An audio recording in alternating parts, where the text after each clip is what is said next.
Today I want to clean up this mess. So I'm trying to do better about dust collection. I mean, for years I've just used, a random orbit sander with the little bag attached. And I know that's not good enough, but it's easy and convenient. I've tried sanding with this old beast of a shop vac, but it's big and there's the problem of power. And it's your basic 2.5-inch hose, which is like 80 inches long, a little over 6 feet, and it's awkward and it's way too short. So yeah, back in the spring, rather than just buying a longer hose, I bought a whole new shop vac. Yeah, there's other reasons. It's got a really nice long hose. I think it's about 10 feet long. It's skinnier, so it's nice and light. It's got the power right here, and you can switch it so that it will turn on when you turn on the tool, or the sander in this case. And I've been using it since the spring, and I really like it a lot. It's very convenient for when I do sanding, that it's just got the dust collection right there. It's really clean. But the whole cord situation is still a mess because the power is not really integrated with the hose. I just have an extension cord sort of wrapped around it, and then the sander cord is just sort of dangling here at the end. Anyways, that's what I want to fix up today. And I suppose I could just take this and bundle it up and zip tie it in place, but then I'm carrying it around, and rather than deal with that, I'm just going to dedicate this sander to being used with this hose, and I'm going to cut the cord,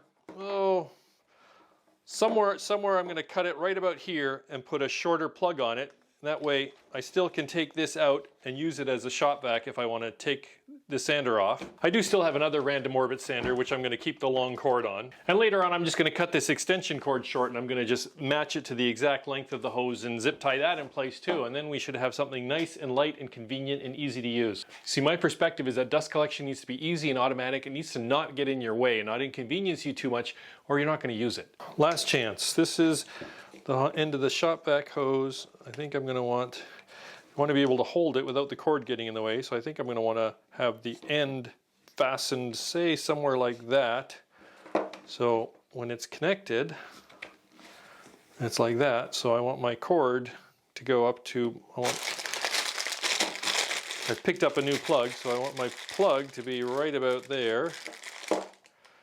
I need a little bit of room to strip wires and stuff, but point of no return. There we go.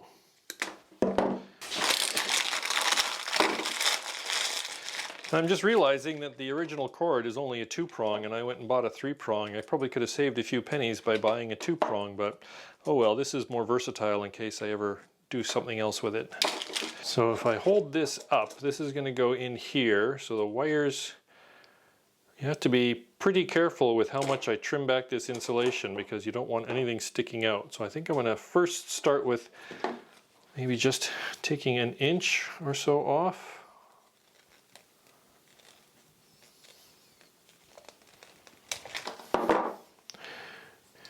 Those need to get fed in there.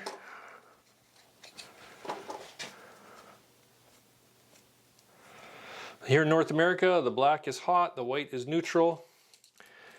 And in the outlet, that corresponds to silver and brass. So the hot goes to the brass here.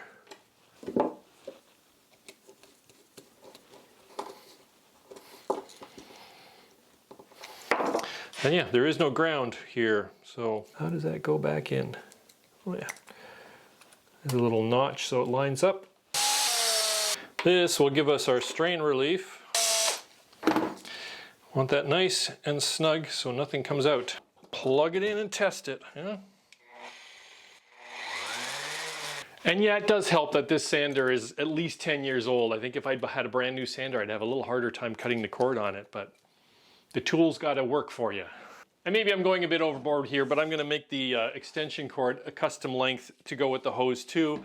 It's just lighter and cleaner, and the end on it was actually getting a bit loose, so it should be replaced anyways, and I happen to have one. So here at this end is where it plugs in, and all I need is a whole bunch of zip ties.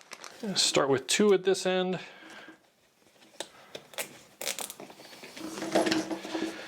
And I think I'm just going to go about every 6 inches. So just reminding myself, so I want it to come up to about here, but I want a little bit of slack, so I'm going to cut it. First unplug that. Now I'm committed. And again, just a matter of stripping back the wire, feeding it through, and then we will attach it to where it needs to go. There's a notch so it fits back together only one way. And then clamp on the strain relief. Nice and snug. And again, let's test it. I have a tester here and I'll put that in. And then we'll just put this into an outlet. These two lights are orange, which indicates that it is wired correctly. And this can plug into there, and